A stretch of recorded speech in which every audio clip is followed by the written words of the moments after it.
Good evening. I hope you all are well. This is Maisha Marie coming to do our Reading the Bible tonight. And today we'll be reading Judges chapter 20 from the New Living Translation. And we're going to go ahead and get started. Then all the Israelites were united as one man, from Dan in the north to Beersheba in the south, including those from across the Jordan in the land of Gilead. The entire community assembled in the presence of the Lord at Mizpah. The leaders of all the people in all the tribes of Israel, 400,000 warriors armed with swords, took their positions in the assembly of the people of God. Word soon reached the land of Benjamin that the other tribes had gone up to Mizpah. The Israelites then asked how this terrible crime had happened. The Levite, the husband of the woman who had been murdered, said, "My concubine and I came to spend the night in Gibeah, a town that belongs to the people of Benjamin. That night, some of the leading citizens of Gibeah surrounded the house, planning to kill me, and they raped my concubine until she was dead. So I cut her body into 12 pieces and sent the pieces throughout the territory assigned to Israel.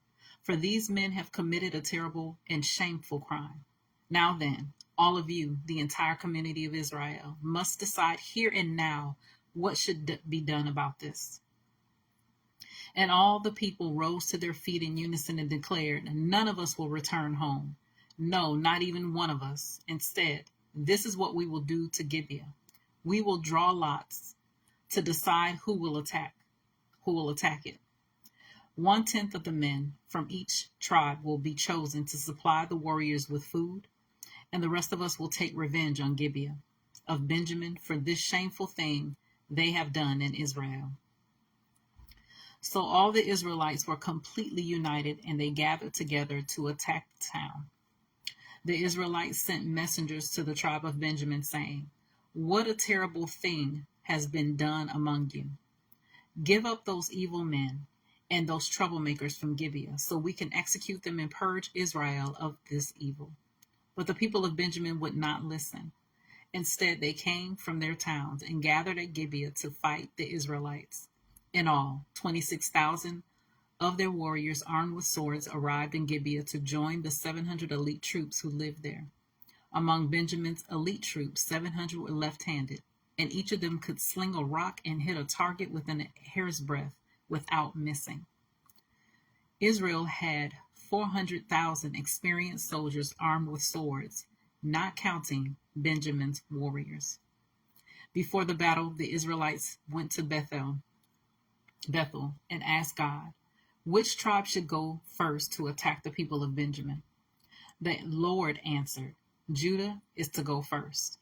So the Israelites left early the next morning and camped near Gibeah.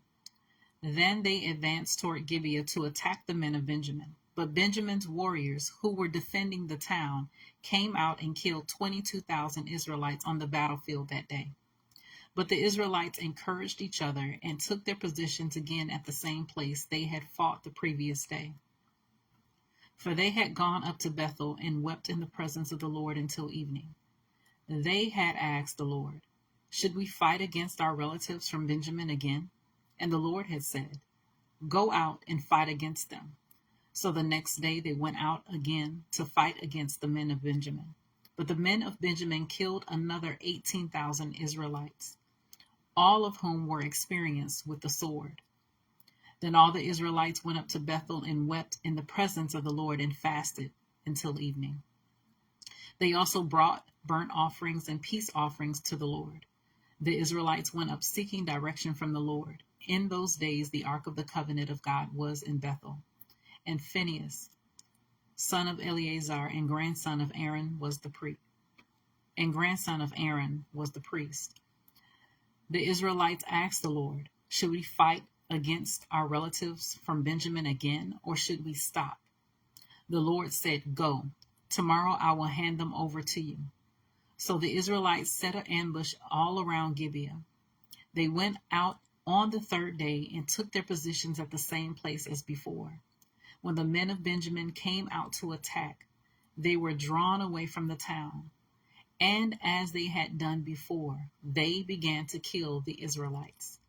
About 30 Israelites died in the open fields. And, sorry.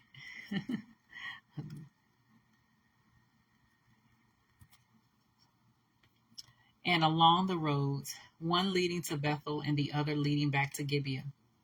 Then the warriors of Benjamin shouted, "We're defeating them as we did before." But the Israelites had planned in advance to run away so that the men of Benjamin would chase them along the roads and be drawn away from the town.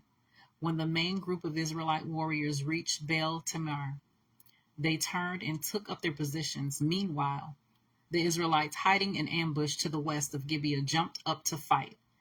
There were 10,000 elite Israelite troops who advanced against Gibeah. The fighting was so heavy that Benjamin didn't realize the impending disaster. So the Lord helped Israel defeat Benjamin, and that day the Israelites killed 25,100 of Benjamin's warriors, all of whom were experienced swordsmen. Then the men of Benjamin saw that they were beaten. The Israelites had retreated from Benjamin's warriors in order to give those hiding in ambush more room to maneuver against Gibeah. Then those who were hiding rushed in from all sides and killed everyone in the town. They had arranged to send up a large cloud of smoke from the town as a signal. When the Israelites saw the smoke, they turned and attacked Benjamin's warriors. By that time, Benjamin's warriors had killed about 30 Israelites, and they shouted, "We're defeating them as we did in the first battle." But when the warriors of Benjamin looked behind them and saw the smoke rising into the sky in every part of the town, the men of Israel turned and attacked. At this point, the men of Benjamin became terrified because they realized disaster was close at hand. So they turned around and fled before the Israelites toward the wilderness, but they couldn't escape the battle. And the people who came out of the nearby towns were also killed. The Israelites surrounded the men of Benjamin and chased them relentlessly, finally overtaking them east of Gibeah. That day, 18,000 of Benjamin's strongest warriors died in battle. The survivors fled into the wilderness toward the rock of Rimmon, but Israel killed 5,000 of them along the road. They continued the chase until they had killed another 2,000 near Gittim. So that day, the tribe of Benjamin lost 25,000 strong warriors armed with swords, leaving only 600 men who escaped to the rock of Rimmon, where they lived for 4 months. And the Israelites returned and slaughtered every living thing in all the towns, the people, the livestock, and everything they found. They also burned down all the towns they came to. So that was Judges chapter 20 from the New Living Translation. As always, continue to search the scriptures daily to see what is true. Allow Holy Spirit to illuminate the word to your heart, your mind, and soul, bringing knowledge, understanding, and wisdom. And most of all, revelation of who God is, his true nature, his character, and how much he truly, truly loves you. You guys take care. God bless. And until next time.